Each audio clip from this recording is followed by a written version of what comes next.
We're glad to be back with you. Hope you had a nice Christmas. I was just bragging on the folks that are in the room. We have some wonderful folks that have been my dear friends for a long time.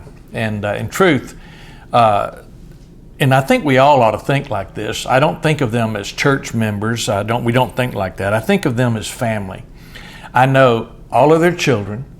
I know their grandchildren. In some cases, I know their great-grandchildren. And y'all don't have any of those yet. And you will. But anyway, what a privilege it is to go through life with people that you love. I mean, it's a really, really privilege. One of our guys and ladies, their son is a really gifted athlete, and he was having some issues, and possibly he had a couple issues. Both of them could be major, and I think he will be a professional baseball player. He's still in college, a really gifted player. And we were praying for his elbow. That may not seem like a big deal to you, but for a baseball player, it's a really big deal. And he went to the number one doctor at his clinic in the world that does the type surgery that he would need if he had to have it. And they don't think he's going to. So we're grateful for that. And it may seem like a little thing, but it's not a little thing. It's a big thing. But anyway, I just want to say this coming year, and the Lord is giving me a 3-part series. 10 years ago or 9 years ago, I did this, and I thought, Lord, there are a lot of people that don't know what I'm going to tell you today. And I've got a title for it. It's called Holy in the New Year. Well, if you hear that, you may think, well, we're to do holy things. We're to be holy in the new year. And people say, be ye holy as my Father is holy. It's a command. No. It's a command, but it's a command given like a statement of fact. That is future tense. It's say, you will be holy. And you say, are you saying you're not holy now? You say it's going to be one day? No, that's not what this is saying, and it's not what I'm saying. Used to, when my children were little, they would say, I'm not going to sit here. And I go, oh yeah, you will sit there. Why do I say that? Because it's not up to them, it's up to me. I'm giving you a statement of fact.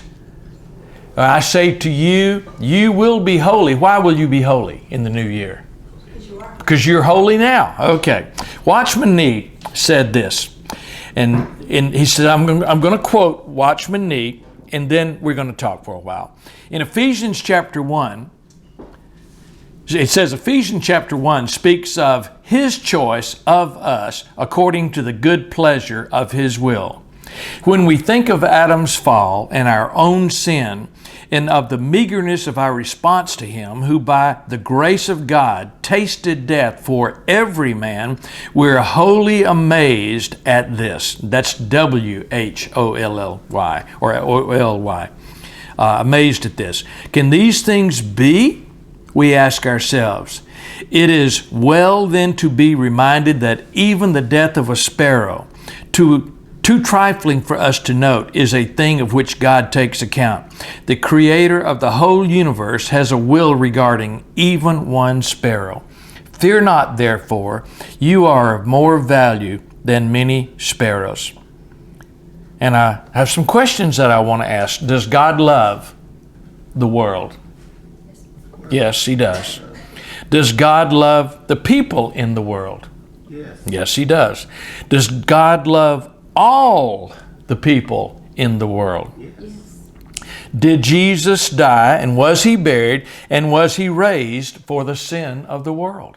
Yes, He was. He became sin. Not just for the sin, He became sin so that we might become the righteousness of God in Him. I have another question. Do I understand all of this? No. Do I believe it all? Yes. And another thing, is it all finished? Yes. Okay. Where was it finished? At the cross. You're 100% right. All of these things are true. Now, the cross is eternal. It goes backward and it goes forward. It is eternally now. The cross, at the cross when Jesus cried, it is finished. It was for all men, for all time. He said, Father, forgive them, for they know not what they do. Forgiveness took place at the cross. The cross has no beginning. It has no end. Now this sounds strange, but there is nothing left for God to forgive. Why is that? Because it's finished. It's all forgiven. That's right. Now I'm stating some basics. Now they may not seem like basics to you. Some people think that sounds like heresy when you say it's finished. Those are not my words. Those are His words. Well, we're going to be in Acts chapter 10, and we're going to go through verse 14 today. And I'm going to read a little, then we're going to talk about it. Now, we're going to talk about God preparing Cornelius to know Him. Let me read verse 1 and verse 2. Now there was a man at Caesarea named Cornelius, a centurion of what was called the Italian cohort, a devout man, and one who feared God with all his household, and gave many alms to the Jewish people, and prayed to God continually. Cornelius, what a guy he was. We want to know some things about Cornelius. First of all, he lived in Caesarea, and I've been to Caesarea. It's a port town. It's right on the Mediterranean Sea. It's beautiful. In fact, they had unearthed a hippodrome. You know what a hippodrome is? It's a racetrack. That's exactly what it was. And then they had a big amphitheater that they had excavated, and it was amazing. Right there in Caesarea. And it was a resort town. And it was in that day, but more than a resort town, it was where a center of trade, because the ships would come in, and then they would bring their stuff, and they would ship both ways back to Rome, and from all over that part of, really and truly, they would go to Europe from there. It was kind of a link between Asia and Europe. But he lived in Caesarea on the Mediterranean. He was a devout man. He feared God with all his household, and even gave money. He gave his money. Now, he gave the alms that he gave to the Jewish people. Now, that was unheard of in the day. For a Roman centurion to be giving alms to the Jewish people. And he prayed to God continually. You say, well, he's a pretty good guy. He's praying to God. He's doing all this stuff. There was one problem. He did not know God. He did not know God yet, but he wanted to. Now here's the good news. Really good news. God knew him. I wrote a book, and it's called Overcome by His Love. In fact, I first wrote it in 2005, and we didn't publish it in English. It was published in Urdu, and it was published in Japanese, not Japanese, it was published in Spanish, and it was pretty much all over the Spanish world. And we did 10,000 copies in Pakistan. But I rewrote it last year, and I want to say this, I don't plan on ever rewriting anything again, because it was much harder to rewrite than it was to write, because we had to change everything. I'm amazed what I didn't know. And I started out with this. I said, in the beginning, talking about me, I said, I didn't know God. Well, that was true. And then I made this statement, and He didn't know me. Now, how dumb is that? To say that an all-knowing God would not know me because I hadn't done my part. Isn't that stupid? And yet that's the way many people think today. Well, Cornelius wanted to know God. And here's what God did. God gave a vision. Now let's read verse 3 through 6. About the 9th hour of the day, he clearly saw in a vision an angel of God who had just come in and said to him, Cornelius. Now, would that get your attention? The 9th hour. You know what time that is? That's 3 o'clock in the afternoon. We're not talking about bedtime. We're not talking about he wasn't on anything. He wasn't drinking. 9th hour, 3 o'clock in the afternoon, an angel showed up to Cornelius. And he says he clearly saw in a vision an angel of God who had just come in and said to him, Cornelius. And fixing his gaze on him and being much alarmed, and I'd say that was probably an understatement, he said, what is it, Lord? And he said, now this word Lord right here, this is not the word that we would use for Yahweh. It's not Yahweh. This probably would be Adonai, owner, ruler. And he said to him, your prayers and alms have ascended as a memorial before God. Now dispatch some men to Joppa and send for a man named Simon, who is also called Peter. He is staying with a tanner named Simon, whose house is by the sea. Okay, let's talk about this. God spoke to Cornelius before he had believed him. Now, he believed that this was, that it was God speaking through the angel. Now, whether it was an angel of the Lord, I don't think so, but it could have been. But the bottom line is, God is the one speaking to Cornelius. This is before that Cornelius knew and trusted Christ. Now, does God still love those that haven't known and trusted him? Yes. The answer would be yes. Some people say, well, he was doing good things. That's why God. No, that's not right. God sent an angel of the Lord to Cornelius. He was alarmed when he saw the angel. Now, people speak to the Lord today, and then they're surprised when he speaks back. I would be alarmed probably, maybe not as much now as I would have been. I've got a friend who hears from angels on a regular basis and sees them on a regular basis, and his angel, and you say, well, that's not real. Well, I think it is. But the bottom line is, sometimes you pray and you ask God questions, or you even say something to God, and then you hear a still small voice in your head. And we've so been tuned out to the fact that God not only could speak, but does speak. We're surprised when he speaks. Some people think that God can only speak through the Bible. You know what you're doing by doing that, don't you? You're limiting God. That's exactly right. God speaks. The Bible said he speaks in nature. The Bible says he speaks as a still small voice. The Bible says that he was in the wind. By the way, the word wind, the same word that we get the word spirit from. But I believe that God speaks to us directly in our mind. Sometimes it may sound like a voice. Sometimes you may audibly hear it. That happened to me one night when I was going to bed. But we don't listen. Well, I think that Cornelius was tuned in. And when God showed up in the form of an angel speaking to him, well, it surprised him. But he'd been speaking to God, and God spoke back. He told him that his prayers and his alms have ascended as a memorial before God. He was told what we all long to hear. Here's what he was told. I want you to know something. God has heard you. Isn't that exciting? God has heard you. Things you've prayed about. Lately you've been praying, for your son, for your children, for things happening in your life, good, bad. You pray. But sometimes it seems like it doesn't get through the ceiling. I want to tell you something. My old pastor used to say to me, Adrian Rogers, and I loved him, and what a great man. He used to say, the prayer that gets to heaven starts there. God puts it on your heart, you pray it back. If God puts it on your heart, pray it. If God gives you the desire to believe it, believe it. If you believe it, count it as so. He told him that his prayers, his alms had been seen, had been heard.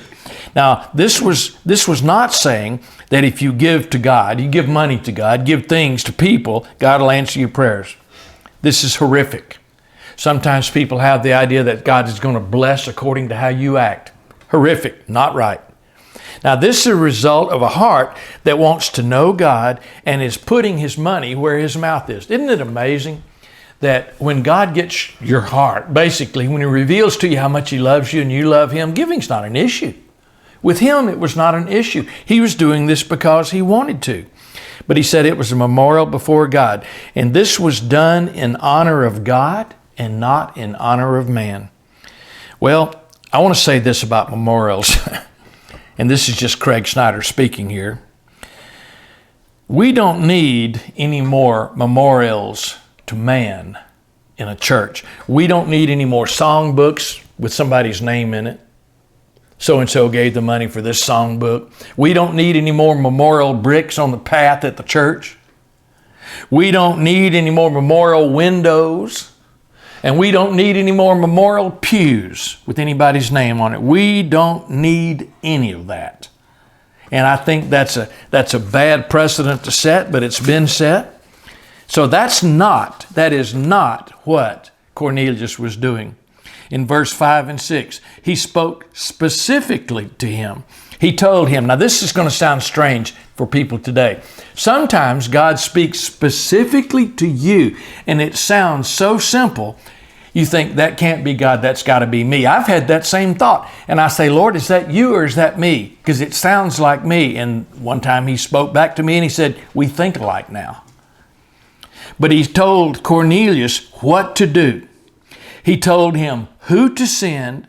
He told him where to go when he sent him. And he told him who to seek. And he told him where to seek it. He said, I want you to find Simon, who is called Peter, and he is staying with Simon the tanner, and he's by the sea. Now this seems impossible, but God still speaks specifically if we listen. Now this is a tragic thing right here. Most people don't believe that God speaks like this today. I wrote something one time, and a friend, and I use that word loosely, but a friend read it and he became really irate with me. In fact, he wanted to take me to supper so he could straighten me out and tell me off. And it was basically that I thought God was speaking to me directly and even writing to me in my quiet time, quote unquote. And he just thought that was horrible, that I would tell somebody that God would speak directly to you without using the Bible. Now, am I against using the Bible? No. Do I believe that God can speak while I'm using the Bible? Yes. But can God speak anytime? And I want to hone it. I want to stay right here because it is true. The answer today is yes. Well, if you believe this and you tell people this, it could get you in trouble. And it may be a still small voice, but you will know when it is from God. He told him who to seek in verse 5, said, seek Peter, the Lord's apostle. He was a leader. Told him where he was to go, Simon the tanner by the sea. Now, anyone who touched anything in that day that was dead, he was considered unclean. You understand how that worked? If I'm cleaning a deer, and I went deer hunting this week and didn't get a deer, so that was no issue. And you skin the deer, you're touching a dead thing, you were considered unclean. Now, if you touched someone or were around someone that was unclean, you were considered unclean too. Peter was a legalist, but God had given him some freedom in this, and Peter realized it was okay to be with Simon the tanner. In truth, he was not unclean. Now, Peter had a lot more to learn, but this was a big step for Peter. He was staying with Simon the tanner. So Peter was learning, and he was ceremoniously unclean. Simon the tanner was, so was Peter, but not before God. Peter had already dealt with this fact, and he's fine on this. This was a new understanding for Peter, but later on, we're going to see in the book of Galatians that Peter has got a lot more to learn. Paul's going to call him out on some stuff. But we see in 1st and 2nd Peter that not only did he listen and learn, but then he shared it. Well, he thought he was learning about the far-reaching aspects of the grace of God. Peter did. He said, I've got it down. God's speaking to me. I understand grace. And I'm afraid that's where a lot of people are today. They think they have this grace thing down. But anybody that thinks the grace of God is bigger than they do, they think they're wrong. You know, we have this idea, if it goes past what I understand or even what I believe, then they must be wrong. But we're going to see that this was just the beginning for Peter learning about God's grace. Now, why am I camping out here? Because, folks, many of you that are watching this, or listening to this, you may be in the same boat. You think that grace goes this far, and anything that's further than that, well, they're wrong. And I'm going to say that they're not wrong. I don't care how big you think God is, He's bigger. I don't care how great you think the grace of God is, it's greater. I don't care how far you think the grace of God goes, it goes further. I don't care how much you think the love of God encompasses, I want to tell you, it encompasses more than that. And I don't care how many people you think that are involved in God's grace. I want to tell you, if it goes less than all, then you're coming up short there. Well, if this was true for Peter, then it's true for us. And folks, it is true for us. Now, here's another thing I want you to see. Peter saw this. He didn't see it now, but he's beginning to see it. We will never arrive. When we get to a certain point concerning God's grace and we think we're there, folks, I want you to know something. You're never there. The grace of God, no matter who you are, no matter how far you've gone, it's bigger than that. You don't think you've arrived. You haven't. Don't ever think that. And don't judge others that you don't think have arrived either. Sometimes we can judge those that are doing things that we think are wrong. And then we can turn around and judge those that are judging folks that we know that they think they're wrong. But judging is judging. God says one thing about judging. You know what that is? Don't do it. He says don't. Well, in verse 7 and 8, let's read. When the angel who was speaking to him left, he summoned 2 of his servants and a devout soldier of those who were his personal attendants. And after he had explained everything to them, he sent them to Joppa. He obeyed what he heard. He didn't understand what he'd heard, but he obeyed it. He believed all that he'd heard, and he obeyed what he believed and sent his men. Now I have a question. Do we believe what we do not understand that God says, and then obey God like we believed it and understood it? If we wait till we understand something before we decide to believe it, folks, do you realize how small you're making God? If you think you have to understand God before you believe what God says, then you've brought God down to your level, and God cannot be bigger than your ability to understand. Let that sink in for a moment. Do we fully understand everything before we believe and obey? And the answer is no. But this is where people are today. Understanding follows faith in Christ, which equals believing, which equals obedience. But understanding comes after we believe, not before. Well, God prepares Peter to share with Cornelius. Let's read verse 9 through 16, and then we're going to talk about it. On the next day, as they were on their way and approaching the city, Peter went up on the housetop about the 6th hour to pray. The 6th hour, that's 12 o'clock, 12 noon. And he became hungry and was desiring to eat. But while they were making preparations, he fell into a trance. And he saw the sky opened up, and an object like a great sheet coming down, lowered by 4 corners to the ground. And there were in it all kinds of 4-footed animals and crawling creatures of the earth and birds of the air. And a voice came to him, "Get up, Peter, kill and eat." But Peter replied, "By no means, Lord, for I have never eaten anything unholy and unclean." And a voice came to him a second time, "What God has cleansed, no longer consider unholy." This happened 3 times, and immediately the object was taken up into the sky. Now we're going to see some things here, but I want to read to you one thing that we just read. What God has cleansed, now he's using the word cleanse with holy. What God has cleansed, no longer consider unholy. Well, God is preparing Peter. While men were on their way, Peter goes up on the roof to pray. And if you see the houses in that area in that day, the roof would be flat, and it would be hot. 12 o'clock, it's a hot time of the day, and they're down there by the sea, and I'm sure there's a breeze that's blowing, and he goes up on the roof to pray. And the Bible says he became hungry, and he fell into a trance. Now, something that God showed me when I read this, God will make us hungry for what He wants for us. Think about that. God will make you hungry for what He wants for us. Peter was up on the roof, and we rest in Him, and He will speak. He was up there praying. Really, I don't think he had a specific reason to go up there, but it's amazing. While he was quiet with no expectations, God began to show him things. He was resting in his relationship and all that he knew about God. He was resting in Him. You know what I call that? Worship.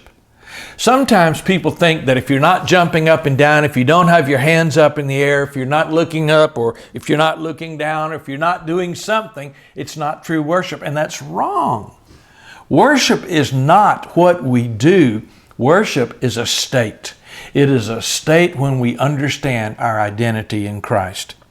Peter was up on the roof. He didn't have any ulterior motive, didn't have any desires, and yet God speaks to him when he wasn't expecting anything. Even this is not our part. God made Peter hungry. He saw the sky open up. Now, God will open up the sky to show you things that you've never seen. You know, you can have an aha moment when you're least expecting it. And usually that's when you do have them. He saw the sky open up, and an object said like a sheep coming down, and all kinds of four-footed animals and crawling creatures and birds of the air. And many of these things were unclean because Peter said, I can't eat those things, God, because they're not clean. And you know, God, how holy I am. I have never eaten anything unclean. Do you see what he was doing? He was telling God, this is unclean and this is not. He was telling God, the word holy means to be set apart. It's the word we get the word saint from. That's how you were chosen. It said so. He chose you holy. Colossians 3:12. Beloved, He chose you. The fact that He chose you for Himself, which He did before the foundation of the world, shows you that He set you apart, which means you've been made holy. Not based on your own efforts. But Peter was telling God, that is not holy. Peter was telling God that. Folks, I want you to see that's exactly what men are telling God today. That's not holy. He is not holy. Why? Because He has not done this. I'm not going to talk about it today, but I'll give you a little hint. In the next 2 times, we're going to be talking about the fact that Peter said this, God has shown me. Notice the way he said that. God has shown me that I am to call no man unholy. He started out by showing him that nothing, if I say it's clean, it's clean. He said, if you're saying it's unclean, I'm telling you, it's holy. Peter learned a valuable lesson. The object came down, crawling creatures, and a voice came to him, kill and eat. God spoke directly to Peter while he was alone. Now you think that God would not do that for you. People think that. I've never heard God. Yes, you have. You just don't know it. If you think God would not speak to you like this, I'm going to tell you, you would be wrong. Peter told God, no. Can you imagine? Peter told God no. Peter thought he knew more than God. And that's exactly the way people think today. They think they know more than God. We have the same problem. He said that he'd never eaten anything unholy or unclean. He's saying, I've never broken the law. That's crazy. The Bible said if you've had the thought, Jesus talking, it's the same as doing it. And a voice came a second time in verse 15. He said, what God has cleansed, no longer call unholy. Well, I'm going to ask you a question. Is there anyone that God has not cleansed? And the answer is no. Don't call them unholy then. Some people say, now wait a minute, Craig. Wait a minute. Wait a minute. Wait a minute. They've never believed. Neither had I. And yet God chose me. And He revealed it to me. Was I different after I, quote unquote, and all I said was save me Jesus. I didn't understand what was going on. You know, it's like Paul, who was on his way to capture and kill Christians. And literally God revealed to him His righteousness. He sent him to righteous street, straight street. And He said, somebody there's going to tell you what's going on. And He removed scales from his eyes. He showed him that he'd been blind. He was blind physically. He removed the scales and he saw. It's like people that are having the visions in Iran right now. And Jesus is showing up to them in their dreams and visions. And He's showing them things. These are people that don't have the Bible, have never heard, and God is revealing Himself to them. You say, yeah, but that's for them. It's for everybody. Now, does everybody believe? I wish I could say they did. I don't think so. I hope I'm wrong. But I can tell you right now what He's done for one, He's done for all. Well, Peter told God no. He didn't understand, but God said, what I've cleansed, no longer consider unholy. And God says what is holy. This happened 3 times. It happened 3 times. And finally, it was done. Well, here's the problem. Peter wanted to tell God what is holy. I want to say this. God decides what is holy and who is holy. God decides that, not you. Peter did not know what was holy. Peter did not even know the meaning of the word holy. Holy is not a posture or a body position. It is not. Holy is not a means of worship, and holy is not what you do. Holy is a state of being. Holy means set apart.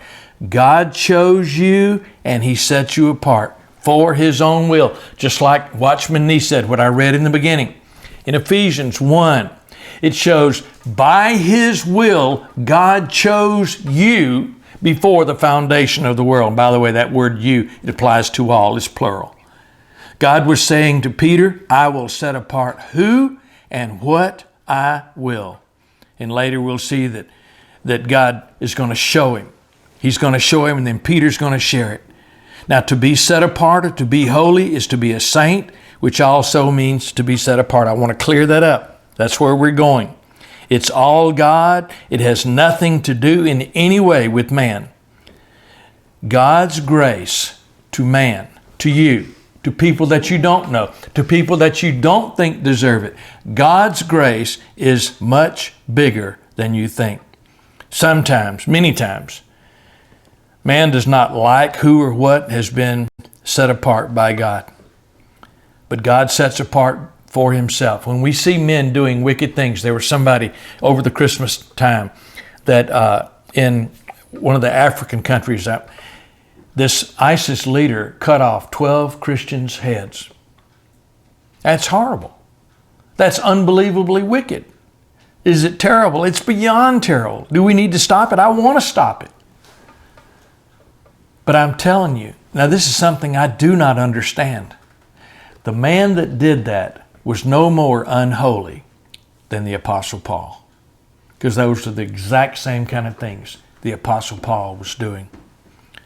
God sets apart for Himself. God is patient with you and others. And so I have this one thing I want to say. Be patient with yourself. You say, I just don't believe that right now. I just don't believe it. It's okay. Okay. I'm okay with that. God's okay with that. But one day He's going to show you. I'm praying that He'll show you on this side of eternity, because in eternity He will. Don't demand to understand. Just believe Him that He loves you and He loves everyone in the world more than you could ever imagine.